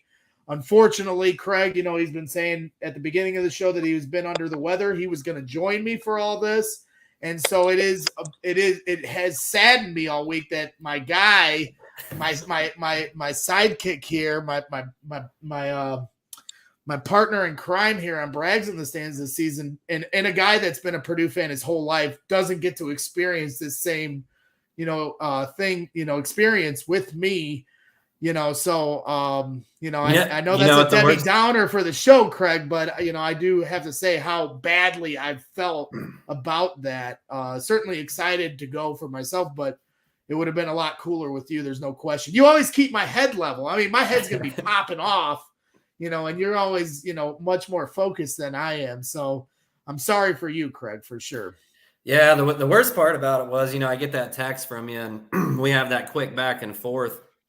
And, I find out that's what's happening. And I think I told 15 or 20 people like right away. And then right before I hop on to look at flights, I'm like, I better test myself real quick. Just make sure I don't have COVID. Sure enough, those 2 lines pop and I'm like, oh my God, what a great time for that to happen. So first time I've had it through this whole thing. Obviously I'm feeling pretty decent right now, but definitely not going to be able to go this weekend. So I appreciate the opportunity. Sure wish I could have gone, would have enjoyed it with Greg a lot. Greg and I have not been around each other, by the way, for anybody listening, at all. But yep, just happened to pop right now. So that's the way it goes. That's the breaks, I guess. Yeah, it's basically like Isaac Haas's injury. It's just the Purdue thing. Very commendable and mature of you to check, because like I was telling my wife, who's a nurse practitioner, out here in Hammond, Indiana. And, I told her, 5 years ago, you wouldn't feel good. Maybe you'd say it's the flu. Maybe you'd just say you're not feeling good. After a couple days, you'd stay home for a couple days. You'd feel better. And then you'd get back to work and doing whatever you're doing. And now in this day and age, you got to check, with what's going on. And unfortunately, it comes across your line now. And obviously the timing of it couldn't have been worse, but I do have to commend you for checking and literally putting the team first. You're checking because you don't want to, God forbid something happened, you win, and then all of a sudden one of the players pop with it, and we went through this last year with Sasha getting it and having to miss a couple weeks. So, honestly, it's very commendable of you, because I think there's a lot of people that would just try to feel better in a couple days and then not check at all. But it just shows your selflessness and your devotion to this program. So, I certainly commend you for that, Craig. And Craig, we were looking forward to having you on. I can't thank your setup and I guess I'll say control of Boiler diehards, especially through this roller coaster season. Moderating that forum, I can't even imagine what it's been like this year for truly one of the top 2 or 3 elite Purdue basketball teams. Over at ISC, we try and promote the positivity. We do get the older demographic on your Boiler Diehards Facebook site. So, having you at least having the opportunity to cover, I thought that was something that you would have appreciated from your fandom and definitely earned. But keep up the good work there. And kind of my last closing thoughts. I think a lot of people have already heard the soundbite, but I just want to give credit to one Jason Benetti. Now, being a White Sox fan, it's a very easy thing to do to admire what Jason's done in the broadcast world. Not only on the baseball diamond, but you get his coverage of sports, but his final call of Ivy, including that Larry Clisby saying a bullseye, what great preparation of knowing your teams. He had it locked and loaded. The right opportunity presented itself, and his play-by-play on Westwood One. I caught a lot of it due to travel the past week. Him going through 4 games in 4 days, or 4 games on Friday, and for all the announcers, that Thursday, Friday, that's definitely a chore. And then hitting 2 more Saturday, Sunday. Just what an unbelievable call. I think it shows his respect for Larry and just all of Purdue, but just what a perfect call for a round of 32 game. Yeah, I completely agree. Jason Benetti is a pro's pro. He's done a lot of work calling games with Robbie Hummel this year for ESPN, and now he's on Westwood One here for the tournament. I think CBS and Turner Sports would do themselves a big favor by upping the ante for both those guys, Jason Benetti and Robbie. Let them continue to work together in the tournament because they're two of the best in the business at what they do. And they both, are superseding even the college, arena. Robbie's called some Bulls games this year, Chicago Bulls games, and obviously Jason Benetti is the voice of the White Sox, and doing great work over there. Even as a Cub fan, I can admit how great, their broadcast booth is. So very well said in that regard. Jason is as good as it gets, and he definitely had a great call on that final shot for Ivy. Before we cut you loose, Dave, I would like you, maybe quickly or however long you want to take on this point, but you were talking to me about this team and we can leave it at that and cut you loose. But you were talking about how special this team has been all year, and in your eyes, maybe treated a bit harshly or unfairly by Purdue's fan base. You mentioned, Craig having to put up with the Boiler diehard page, sometimes having the riffraff, it's, Craig said at times it's like babysitting because everyone's kind of going at each other. We're all very emotional fans. I'm no different from any other fan. I'm the same way with all my teams, including the Boilers. We all say things under our breath, but then some take it to social media and up the ante on, the rhetoric. Maybe touch on that thought, because I thought it was an interesting one, and one I agree with when you talk about a team that potentially on Friday could win, be only the second team in Purdue's men's basketball history to win 30 games in a season, which is a very high benchmark for any college basketball team. They're the first team in Purdue's men's basketball history to have the number one ranking in the nation.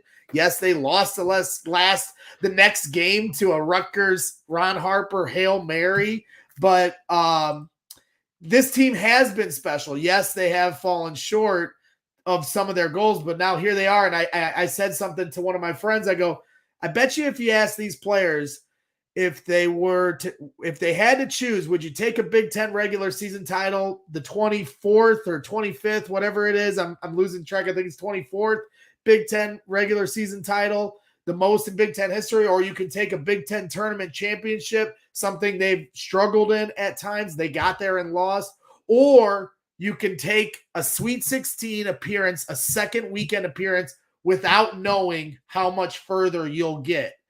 Which one would you take? And I guarantee every single one of those players would take where they're at right now with an opportunity to make history and really slay the dragon, so to speak, of what Purdue and their fans have gone through. Maybe talk about, quickly, I know I've had a very long-winded question here, but about, Purdue fans and kind of some of their treatment this season of a team that has been very special. Well, all Purdue fans realize from a historical point of view, with basketball and then being in the state of Indiana, basketball's in your blood. And then Purdue, at least from my generation standpoint, you're looking at the Gene Katie coach teams. And when the tournament went to 64 and now 68 teams, the one thing that Purdue has not gotten to is to the Final Four. There's been many 1 seeds. There's been a few 2s. And then there's been a few 3s and 6s that were on the cusp of it. That opportunity has been so close.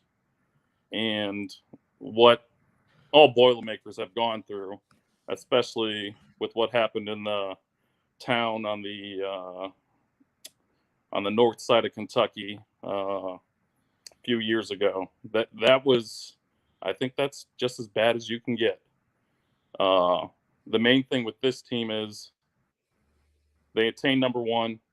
I think there may have been an expectation that was potentially unattainable, whether that was fans expecting only 1 or 2 losses, them getting beyond 5. The way they lost some of these games, I mean, just knife in your heart, salt in the wound, bank shots, half quarters. I mean, you brought up the celebrations on other courts. If you just look at the college basketball landscape, there's a few teams that were in that top 10 that honestly, you would say they underachieved. Now, 2 of those teams are still playing. Yep. You've got Michigan. This Michigan and team UCLA. right here. Yep. So Ryan even mentioned he thought UCLA should have been a little bit better, and the talent's there on both of those teams. You've got a 4 seed and an 11 seed. Purdue attained a 3 seed, and I think rightfully so. The great improvement I think that we've seen is on the defensive end. The intensity that was there versus Texas, and then what is really great about the roster. Can this team win fast? Definitely. Can this team win slow? Of course they can. With this inside game of both Edey and Williams, honestly, the sky's the limit. And having the opportunity to win the slow, the fast, and I'm going to throw a medium pace reference in there as well. This team really can do it all. And just, when you're down low and you see how many sets Purdue's running, especially Sunday night, and then them following it well, the offensive efficiency was there. How will the referees, be come Friday and Sunday night? We'll see. You're going to have to play through it. But as you mentioned, Purdue is there. They're obviously a favorite Friday. And then advance, you're right there to get to the Crescent City in New Orleans. So I love the path that Purdue has, and I'm expecting nothing but good things this weekend. Well, let's hope so. I'm certainly excited for it. And again, before I cut you loose, I want to thank you once again for the opportunity. Certainly do my best to live up to the ISC Purdue name, and I'll make sure I'm not seen or heard. I'll stay as incognito as one Greg Braggs can, which is easier said than done at times, but I'm going to do my absolute best and stay cognizant of the fact that I'm there on your name. And again, I'm very excited and can't thank you enough for the opportunity. And so I'm going to do the best I can for you guys. And yeah, let's hope Purdue can and make it a fun one. And then the coverage and everything that I do can be a happy content pushed along, all the different outlets. And so yeah, again, appreciate your time tonight with the Cline interview and appreciate, your friendship here these last 4 years. Just a guy that likes to bug people in the stands. Some people call it networking. I call it harassment. Bobby Riddell has fallen victim to that. But I've built myself a little Purdue community of friends, and you're definitely in that. You were one of the first people to kind of show me some love and open an ear to me. And I appreciate that a lot because it's been a lot of fun, and I have no intentions of leaving after this season. I'm a Boiler for life now, and we're going to have a lot of fun in the years going forward. But this year seems like it could be a special one. So the eyes are on Friday in the St. Peter's Peacocks. Thanks for having me. Boiler up, and we'll see what happens. But I like where we're going to be going. Let's do it. All right, Dave, we'll cut you loose and let you get to bed. Thanks again for all your time tonight. Yeah, thanks, David. And that is Dave Kovich from ISC Purdue. Does a great job with all his pictures and video and different things they do and articles and, Ben Kolodzinski and all those guys. Ben's a region guy. They all do great work over there. And like I said, he's the guy that takes pictures that are as great as this one of Ryan Cline knocking down the shot against Tennessee. That step back really did Cline some great things. We talked about that, when we were sitting together for the Michigan State game. And that was really an unguardable shot because even as you can see with the defender's outstretched hands, he was still able to knock down shots like that. And what a moment it was for Ryan Cline, and we appreciate all his time tonight. The one thing we really didn't talk about with Ryan, obviously being the shooter, the dead-eye shooter he was, but man, what a revelation this defense has become. He mentioned Ethan Morton, and then we never really got back to touching on that. who really did a great job of locking up Marcus Carr, especially in the second half of the Texas game. He's shown it throughout the season, playing the wing position or even playing the 4 and having to defend some tough guys like Ron Harper Jr. And, we had Robbie Hummel on with Bobby Riddell here a few weeks ago, or probably over a month ago now. And when we asked him, could this team turn it around defensively, he laughed at us. And we talked to Chris Kramer a little bit about it last week because obviously he's the defensive specialist. But now here another weekend of proof that, in fact, this defense has stepped it up and taken it to another level. Maybe not perfect by Matt Painter's standard of what defense should be played at, Purdue, but certainly something that's helping them win games now. Yeah, and I think there's a really good parallel between that 18-19 team that now in 18-19 you had no gel and you had Harms, who essentially were only on the court for defense because neither one of them were going to provide a ton offensively. But nonetheless, in that stretch run we made in that tournament, you saw the emergence of Eric Hunter as a freshman step in and play extremely high quality defense. Something that he'd been working to throughout the season, but he did it at a completely different level when we got into the tournament that helped provide even more of a defensive spark on that end. And I think this year, in that case, we're seeing Ethan Morton. We've seen glimpses of it all year. We've seen him get tossed into guard point guards, to guard 2s, to guard 4s, to guard 3s, basically every position but the center at different times throughout the year. But I think we saw that culminate in elite defensive performances for this team over the last 2 games. And if you look at the plus minus, I don't know if you saw that or not, Braggs, but his plus minus in the Texas game was plus 19. And I had a whole bunch of people in the group that are like, which was the best on the team too. Yeah. Several people, how could he have been plus 19? Well, that's a team stat in terms of what the spread differential on the score is when that individual player is on the floor. And we had some big scoring runs at other times during that game. But the thing that was different when Morton was in the game is we held them to very few points and went on some scoring runs. Yeah, I think they went on a 9-minute stretch where they didn't score in the first half. And I don't know if you noticed, but in that second half, we switched to ice defense, which I don't know if you remember Raphael talking about and Kramer talking about in terms of how you push a guy left. Right. I think it was actually Kramer talking about that. You push him left or push him to his non-dominant side. And Painter switched to ice in that second half. And primarily that was Morton. It was some Hunter, but just basically shut Marcus Carr down from that point on until he hit a couple of bigger shots right down the stretch, but shut him down for a large part of the second half. And I think that's a story. If we go all the way, not to look too far ahead, but if we end up getting to the promised land and look back, I think Ethan Morton's defense is going to have been a very, very large part of that.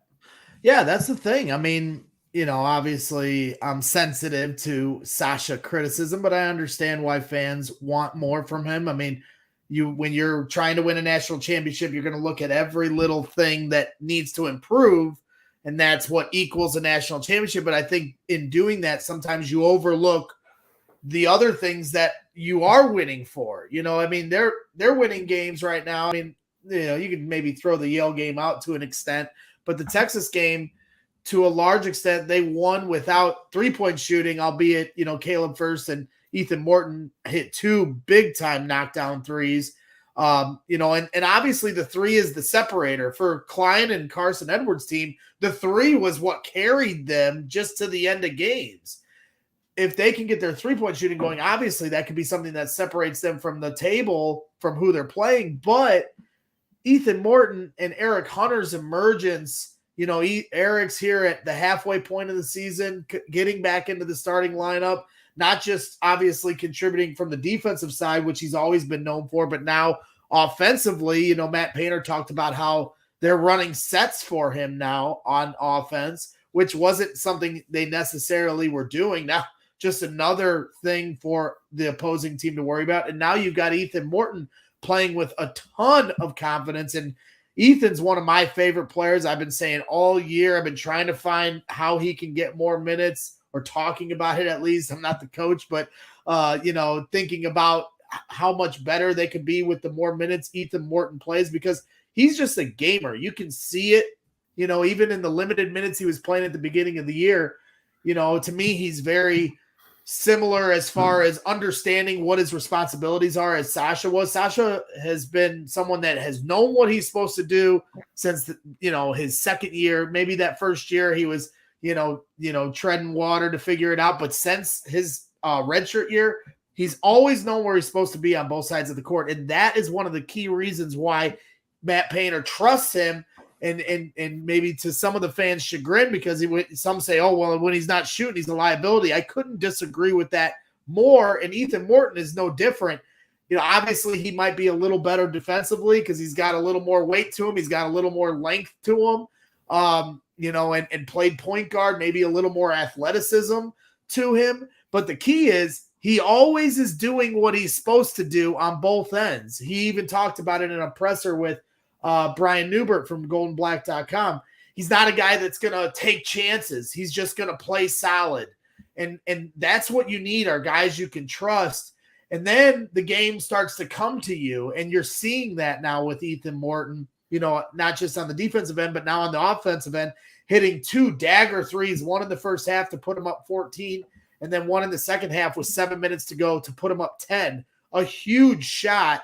And, yes, of course, if Purdue can get the across the board 3-point shooting going, outside of Ivy, who's obviously feeling real comfortable with that, new basketball that they're making them play with. Why they would, play with one basketball all season and then change it for the tournament, who knows? But, it certainly seems like Eric's comfortable with that ball. Ivy's comfortable with that ball. Now, the whole team's had, a whole weekend to play with it. Hopefully when they went to Mackey, they had the foresight this week to take some of those balls with them. I don't know if they can, but I would hope that they would have, just so they can continue practicing with the ball they're going to use. And yeah, of course, if Isaiah and Ethan continues to shoot well, and then Sasha and Mason Gillis return to the 3-point shooting that we saw so much throughout the season, that's a real separator. So I understand why fans want more from, obviously Sasha's the one that's got, the scopes. Everyone's got their scopes on him. And I get it. But the nice thing about Morton, though, is he can come in and for so many different guys. So I don't think that's a either or with Morton or Sasha, because, we've seen Morton come in for Ivy at that spot when Ivy needs a breather. We've seen Morton come in, the point guard sit, and Ivy move over to the point for a couple of minutes. Or come in for Sasha. Like, there's different ways to work. Or come in for Morton. Mason at the 4. Against smaller teams, which may happen against St. Peter's. We may actually see a decent amount of that. So, we've seen it happen in multiple different ways in terms of how Morton can get on the floor and still have, whoever else is hot at the time or playing well at the time around them too. So. Yeah, absolutely. What are your concerns looking ahead to St. Peter's here on Friday? I saw some people, say, and this was something I thought Texas would do, and they didn't. And now I'm hearing the same things about people thinking that St. Peter's will do this, and that's press. We've seen Purdue struggle with it at times. Obviously, the first game against Iowa, everyone remembers when they were trying to clinch that number 1 ranking for the first time ever in men's basketball program history for Purdue. And then as the season went on, a few different teams tried it in different spots, and it would work sporadically. And then obviously Purdue practiced it. And the next time they played Iowa at Iowa, they had it figured out. But every once in a while, they'd rear its ugly head, for a possession or two, maybe not for a whole game like it did in that first Iowa game. Is there any concern that St. Peter's will press to try to slow down, Purdue getting into their sets? I was surprised that Texas didn't really try that much, but I guess score indicates how much you can press as well. What are your thoughts on that? Well, surprisingly enough, I have not seen much of St. Peter's this year, so I don't know how much. I don't know how much they've done. If they're capable of it. One of the things that you'll hear painters say is, hey, people want us to zone, but we don't zone. You don't just you don't just go ahead and say one day, hey, you know what? We're going to play the Syracuse zone and we're going to be really, really good at it. Right. Now, obviously, everybody's grown up pressing through AAU leagues and that type of stuff all the way through. So that might be a little bit different. But, not that many teams have. The thing is, as Purdue fans, they look at, they created 1 turnover. They created 2 turnovers. We're terrible against the press. But almost every team we've played has backed off the press because maybe they get 1 or 2, but then we start breaking it. We start exposing it, start attacking it and scoring off of it. We killed Florida State when they pressed. The first time Iowa pressed, which is a completely different kind of press than what Florida State does, we struggled. And then we were fine against it the next time we played them. I'm trying to think. There was some other team that tried to do it too. Like, people have had success with it in small windows. Right. But not for long periods of time. And I just don't. Maybe they will try it. I don't see it as something. Maybe they get 2 or 3 turnovers off of it. I don't know. But I don't see it being something that they do the entire game, or at least are successful at trying to do the entire game by any means. And then obviously the thing that really stood out was the free throw attempts for Purdue. 80 free throw attempts in the first 2 games, 45 against Texas, 45-12 in free throw attempts. Chris Beard had some comments after the game, acting, as if that was a bad, like a crime almost, and trying to say things without saying things. But, a lot, one thing I heard, and I didn't get the exact stat down, but St. Peter's actually is one of the top teams with free throws against, because they also foul a lot. What They are your rank thoughts? They rank 358 in free throw attempts against. That's means they pretty low. Yeah. Right. That Which means they give up a lot of free throw attempts against. Yes. You would think the ranking would be the other way. Like they'd be, instead of 300. No, because you would rank really high if you don't. Oh, I see. Because that's you're good at. Right. I see. Okay. Which actually Purdue's one of the best teams in the country is at not putting people on the free throw line. Right. That's one of the areas of defense, because that's a defensive stat, not putting them on the line. That's because they didn't play defense for half the year. Stop now. Stop. But yeah, I mean, the question is going to be, do they continue to call the game? The interesting thing to me was, Beard kind of threw that out there and alluded to it. But at the same time, I didn't see a single analyst across any platform question the fouls. I didn't see anywhere anybody outside of Chris Beard even bring that up. So I don't think it's a big narrative that, oh my gosh, the refs, called so many fouls, So I don't think that's something that's going to be in the refs' heads or ears going into this game. And if they just look, there's nothing they're going to be able to do. Obviously, they're going to try to ball deny. But once Zach and once Travion get the ball, there's nothing they're going to be able to do other than to foul those guys. And sticking to the ref rhetoric, we've seen some breakdowns here in the last day about Courtney Green against the spread when he refs Purdue games, and some statistically staggering or at least eye-opening stats. Obviously, everyone has an eye at Bo Borowski, both of these guys are Big Ten officials who will be in Philadelphia. It's not a guarantee which ones will be reffing Purdue's game, because they typically will, it'll be one Big Ten ref, one ref from another. So I doubt both of them will do the game together at either point, whether it's Sweet 16 or Purdue makes it to the Elite Eight. But what are your thoughts with some of the conspiracy theories maybe floating around about Courtney Green, or, the angst towards Bo Borowski, who Purdue is actually 5-1 this season when he refs games for, but obviously has a reputation, kind of like a Joe West from baseball, MLB baseball. And what are your overall thoughts with either one of those refs or just the reffing in general? Number one, and I've said this before, I actually really like Bo Borowski, and I think he's a really, really good official. I think he gets a bad rap because he can, every once in a while, will get caught up in a big moment and make a technical or a crazy call in a big moment sometimes. But I think if you just watch his body of work through games, I think he is one of the best officials in the Big Ten. So everybody can throw hate at me for saying that I love Bo Borowski. I actually Bo Borowski account will love that. I actually worry more about Cartensen, the tall, bald guy. Courtney Green, I believe, is his name. Well, no, I'm talking about DJ. But then, DJ Carsonson. I saw all those stats. And he did the Texas game, correct?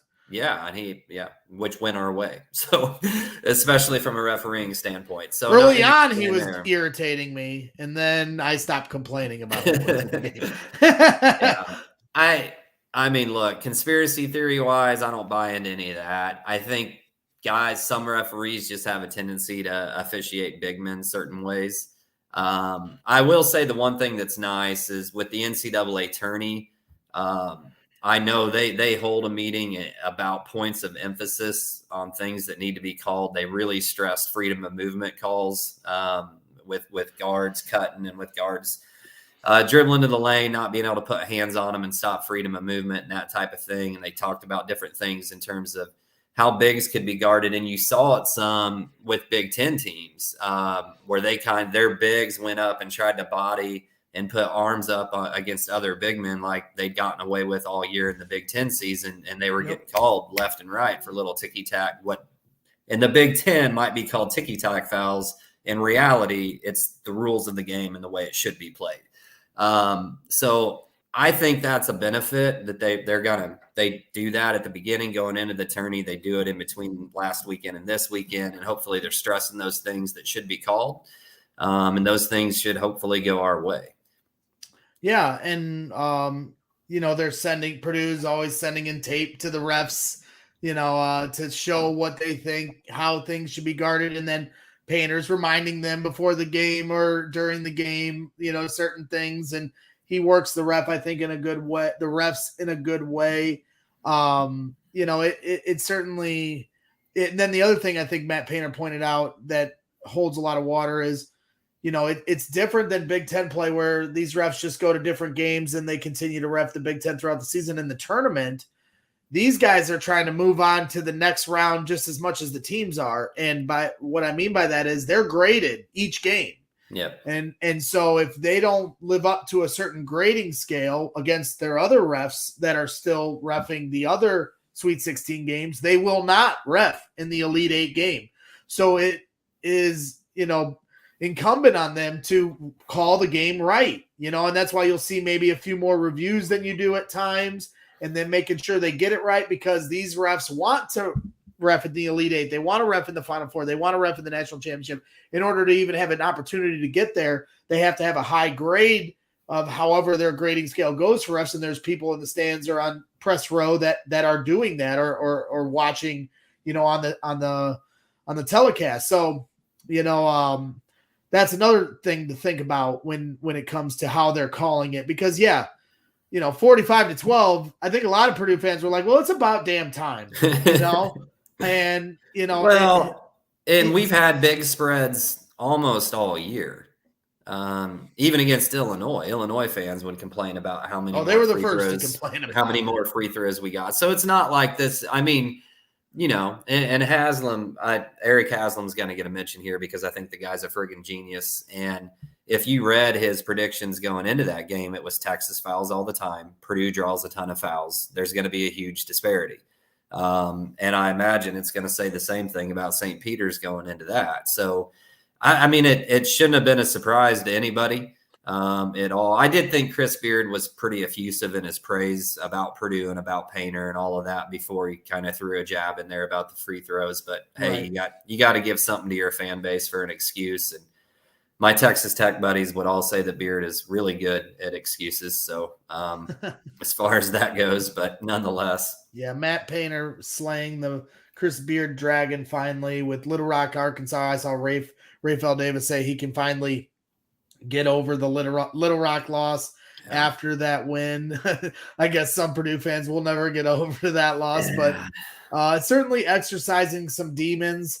And it's, I'm a big fan of Brian Newbert from goldenblack.com. And he was talking about, just talking about philosophical or storyline kind of ways of looking at things. And, just saying, this season is just kind of like all these different tests are very symbolic of, everything Purdue's ever went through. And I always talk about this because I do see a lot of comparisons to the Cubs' 108 years of torment and their fan base and how jaded the fan base had become and defeatist and then them finally getting to the top of the mountain and finally slaying the dragon, ending the curse of the Billy Goat. And, when Purdue got to the game 7 and they blew a 5-run lead and Rajai Davis hits a game tying home run down left field line over the wall. I remember thinking to myself, and I went on Twitter. It's actually where I didn't think it to myself. I saw it on Twitter. Somebody said, this is Purdue. This is the Cubs' final test. It's like in Indiana Jones in The Last Crusade, where the penitent man shall pass, and he's got to walk the bridge, the invisible bridge, to get to the Holy Grail. And that's what lies ahead for this Purdue team. They're going to have more tests. Chris Beard was the first one. There was 3 tests that Indiana Jones had to get to the cup. The holy, the the night and all that. If you've seen the movie, and of course I have. There will be a couple more tests, maybe more than a couple more, and that's what this journey is all about. And I appreciate the journey. Sometimes my good buddy Mark Silverman from ESPN 1000, he'll say the journey is more fun than the destination because.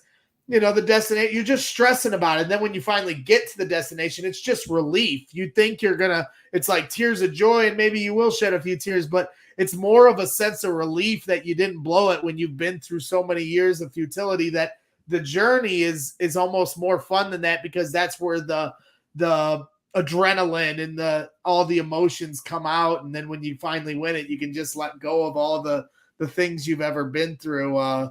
It'll be fun to see. I'm very excited for this weekend. We got Derek Mulliken saying in the chat, fully believe Craig is 28-0 on Nuketown right now. Gunship all day. Can you explain what this means? Because this is another comment from Derek that I don't know what he's talking about. I have no clue.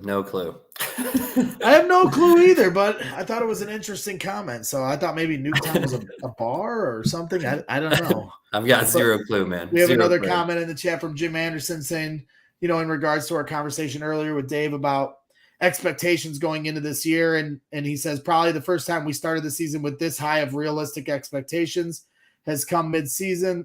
Normally comes mid-season, the last few tournament teams. And I agree. I mean, almost as soon as they lost in the tournament last year to North Texas, everyone's eyes were ahead to this season because everyone was returning. Everyone understood how talented Jaden Ivey and Zach Edey were, along with having 3 seniors. It's kind of like a perfect storm. And then you have all these role players. And it's always been about, for this Purdue team, what they were going to do in March. And all of a sudden they fall into the number 1 ranking for the first time ever. And they have these different early season achievements. They go 12-0 in non-conference play. They beat Villanova and North Carolina on back-to-back days. And all of a sudden you're thinking about all these different things other than March. And then they fall short of the Big Ten regular season title. They fall short in the Big Ten tournament championship to Iowa. And it was weird how this team all of a sudden became somewhat of a disappointment. And like he says, it's about the expectations. And that is what it speaks to. It speaks to how much higher the expectations have raised. As I said, the last time before Ryan Cline's Elite Eight team that they made the Elite Eight was in the year 2000. So it was 19 years. Now it's Elite Eight in a much more shorter period of time, potentially, if they can beat St. Peter's.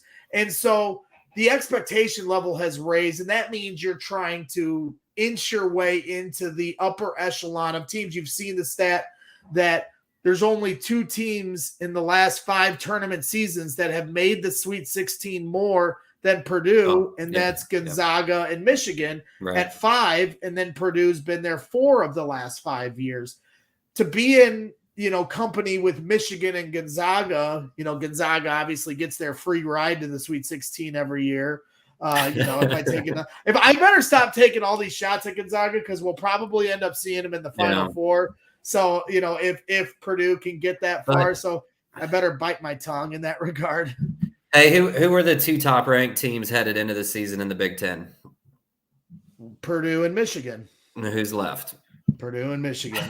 Man, I think the season is a grind, and I think it takes a lot to get through a regular season, win conference tournaments, or win conference regular season championships and all that type of stuff. But how many times do we see this where a lot of the teams turn out to be who we thought they were when it comes March? Like teams that we didn't think were going to be that good, but over exceeded during the regular season, go out in the first or second round.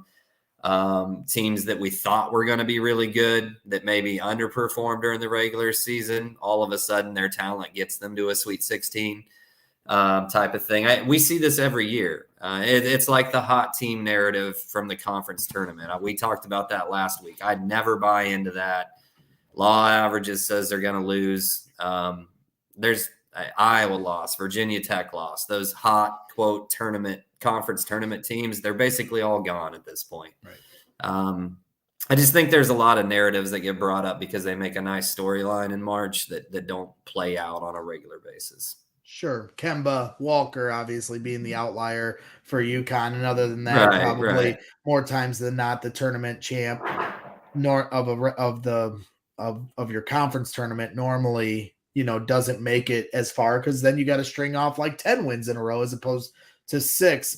Before we wrap things up, we're approaching the 2-hour mark of this show. And I know it's East Coast time and you've been feeling under the weather as we talked about here the last few days. So I don't want to torture you anymore, but I feel like it's been a fun show. And I know a lot of Boiler fans. I know today, normally I listen to either music or I listen to stand-up comedy radio on Sirius XM just to try to change it up for music.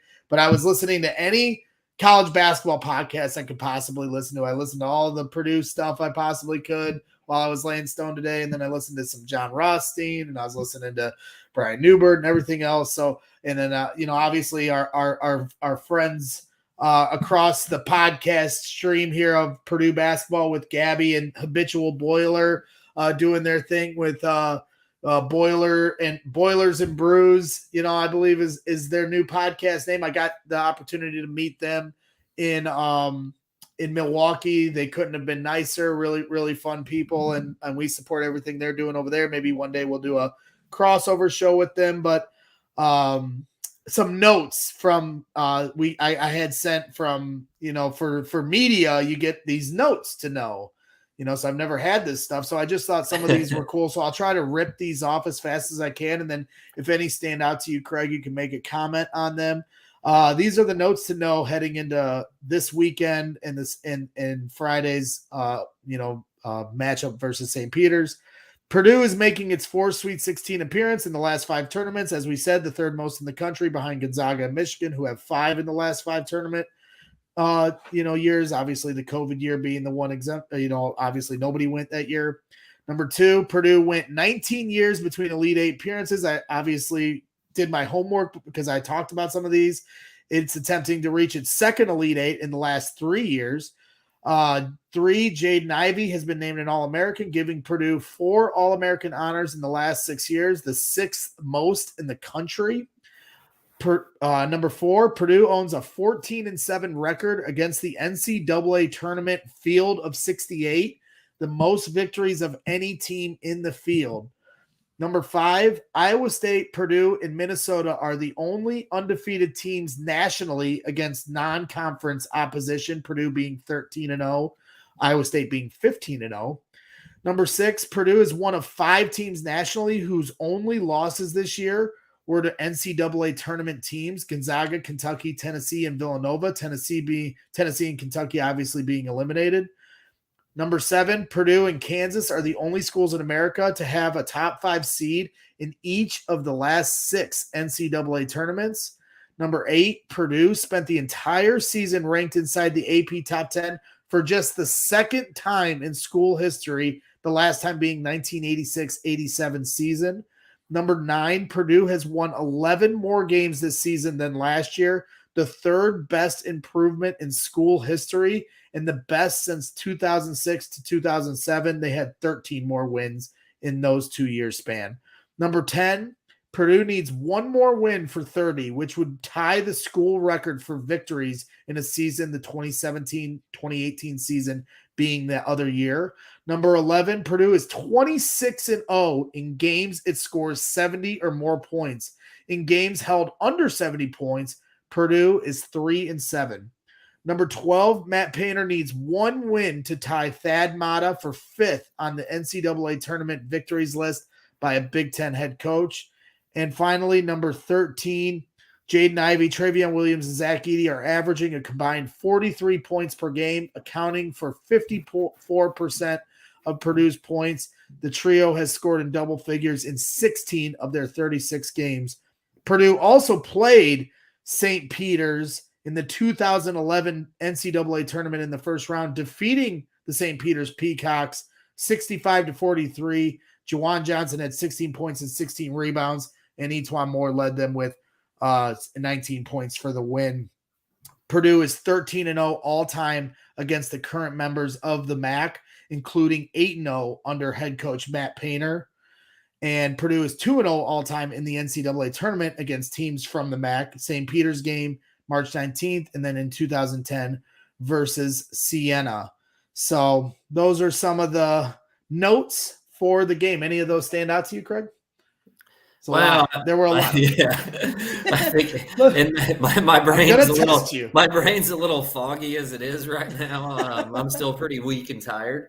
But yeah, I think there's several that stand out. I think one, I think it's just really cool that we're one game away from tying that record. I'm going to just throw out my own prediction. I think we're going to break that record this year.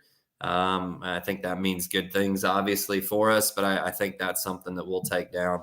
I also think it says a lot, one, obviously, about Painter in terms of just making the amount of Sweet 16s that he has. I've never understood this narrative, and I hear it from fans more than I hear it from I hear it from both. For whatever reason, like that, a couple of first-round losses stick out, and Painter's record in terms of getting to the Sweet 16 and beating lower-seeded teams is a really good record. And obviously you see there in terms of only 2 schools in the country have made more Sweet 16s in that same, 5-year time span or whatever. I think it speaks a lot to the consistency of the program. The All-American stat jumps out to me because that says if you're a recruit looking to go somewhere and be recognized, you can come to Purdue and be a star. And that's become more and more consistent. And I think recruits look at that and they see that, and that's not just been big men, right? That's Carson, that's Jaden, Caleb. Who's the fourth one? Who am I missing? Your guess is as good as mine. What'd you say? Jaden, Carson, was Travion. Was he honorable mention or was he like second? He was or third All-American last year, right? Yeah, you're right. So 2 bigs, 2 guards. Like you can be a guard or you can be a big and come to Purdue and be an All-American. And I think that's really big in terms of getting out there on the recruiting trail for sure. I don't know that we can take much away from the 2011 game against St. Peter's. I'm assuming things have changed a little bit since then. Did you say they're a member of the MAC? Yes. MAAC. No, that's not the MAC, dude. The MAC is like Ball State. The MAC. Well, I'm like, St. Peter's is not part of the MAC. Well, MAAC, so I don't know how the MAC. Iona was the team expected to come out of their conference, and then they lost in their conference tournament, and that's what opened the door for St. Peter's. Yeah, no, the MAC is like Ball State, Toledo. Right, so this Murray is the MAC. Those teams. All right. MAAC. I don't know what they call themselves. I think we're done on that note. MAC. Yeah, so obviously 70 points being their bench watermark. Yeah, I've brought that up a lot on my points on Boiler Diehards. When we hit 70, we're going to win. Haven't lost. As long as we do it, we're going to win. We're going to be good to go. And Walter Evans with the little, did you know the losing coach in 2010 when they played Siena, none other than Fran McCaffrey. So now Nice. coaching at Iowa. So The question is, what FranCon level did he hit during that loss? probably a high one. Walter Evans says Philadelphia fans have booed Santa. They threw snowballs at Santa. And then someone said on Twitter, now Purdue has to kill Santa, which is their comparison to Purdue having to take down this wonderful story of St. Peter's and the 15 seed getting to the Sweet 16. Only two other teams as a 15 seed have made it to the Sweet 16 round, and that was Florida Gulf Coast. And that very exciting team, they lost by 10 to Florida. And then last year it was just on the tip of my tongue.